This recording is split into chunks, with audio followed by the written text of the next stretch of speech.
The Missouri Supreme Court is siding with voters, upholding Proposition A, the ballot initiative that raises the state's minimum wage and guarantees paid sick leave.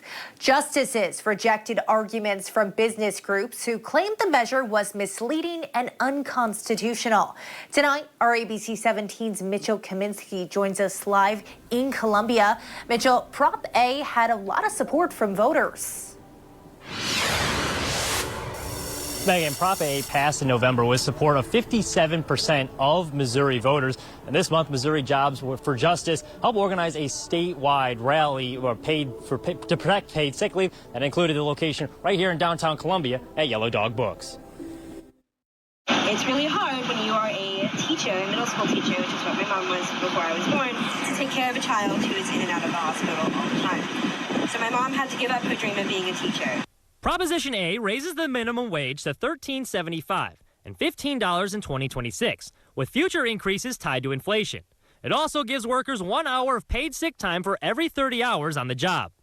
Supporters of Proposition A say the measure is a victory for working Missourians and small businesses. Everyone in Missouri gets sick through no fault of our own, but currently sick leave is a benefit that's often enjoyed by managers and wealthy and white-collar professionals, but not by a lot of the essential workers who do drive our economy forward.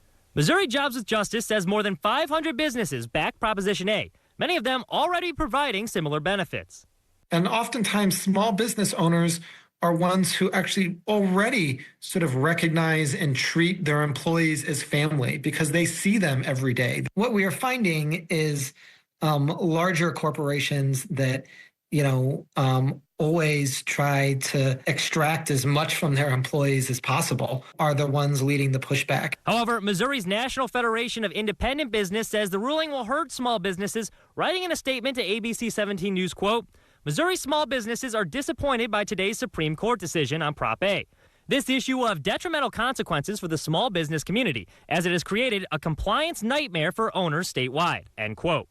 The Missouri Chamber of Commerce and Industry said the ballot measure contained multiple subjects with wages and sick leave, which violates Missouri law.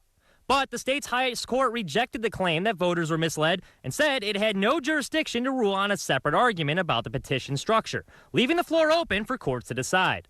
If you are claiming that voters were confused in some way, or if there was some problem in the process that might call into question the result of the election, you've got to be able to point to the evidence that supports your claim. You can't just make the argument and then hope that the courts follow along. You got to show your work. Ray McCarty with Associated Industries of Missouri tells ABC 17 that he believes the courts sidestepped the most important part of this case, and that was that Prop A contained multiple subjects. He says that his group is going to continue to push lawmakers to change that law to better support Missouri businesses. Reporting live in Columbia, Mitchell Kaminsky, ABC 17 News. Mitchell, thank you. Proposition A could still face challenges in lower courts over whether it violates Missouri's single subject rule. But for now, workers and employers are preparing for the new law to take effect, including paid sick leave, which begins Thursday.